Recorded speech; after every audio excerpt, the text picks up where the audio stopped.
Hi guys, Assalamu alaikum. This is me Ali Ahmed. Welcome back to our channel.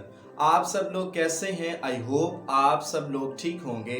हम उर्दू ज़ुबान पढ़ते हैं, English ज़ुबान पढ़ते हैं और इसका रोज़मर्रा की ज़िंदगी में इस्तेमाल भी करते हैं। लेकिन क्या आपको पता है कि उर्दू और इंग्लिश कितने अल्फाज पर मुश्तमिल है और दुनिया की कौन सी एक ऐसी ज़ुबान है जो सबसे ज़्यादा अल्फाज पर मुश्तमिल है और अल्फाज की तादाद कितनी है? आज मैं आपको 7 ऐसी ज़ुबानों के अल्फाज की तादाद बताऊंगा जो कि हमारे इर्द गिर्द के ममालिक में इस्तेमाल होती हैं। 7वें नंबर पर अरेबिक लैंग्वेज है जो कि सऊदी अरेबिया में इस्तेमाल होती है। ये 60,000 अल्फाज पर मुश्तमिल है।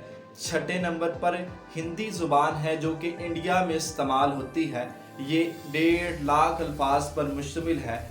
5वें नंबर पर इंग्लिश लैंग्वेज है जो कि दुनिया में तकरीबन हर जगह इस्तेमाल होती है। ये 1,71,476 अल्फाज पर मुश्तमिल है। चौथे नंबर पर उर्दू ज़ुबान है जो कि हमारी मादरी ज़ुबान है। ये 2,64,000 अल्फाज पर मुश्तमिल है।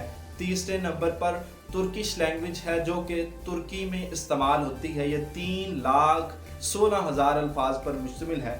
दूसरे नंबर पर जैपनीज़ है जो कि 5 लाख अल्फाज पर मुश्तमिल है। और पहले नंबर पर कोरियन लैंग्वेज है जो कि 1,01,03,73 अल्फाज पर मुश्तमिल है। ये दुनिया की सबसे बड़ी लैंग्वेज है जो कि सबसे ज़्यादा अल्फाज पर मुश्तमिल है और ये साउथ कोरिया में बोली जाती है। इसी तरह की मज़ीद वीडियोस देखने के लिए हमारे चैनल को विज़िट करें। तब तक अपना बहुत सारा ख्याल रखिएगा। अल्लाह ताला मुझे और आपको आसानियाँ हासिल करने और तकसीम करने के शरफ़ अता फरमाए। आमीन। अल्लाह हाफ़िज़। पाकिस्तान जिंदाबाद।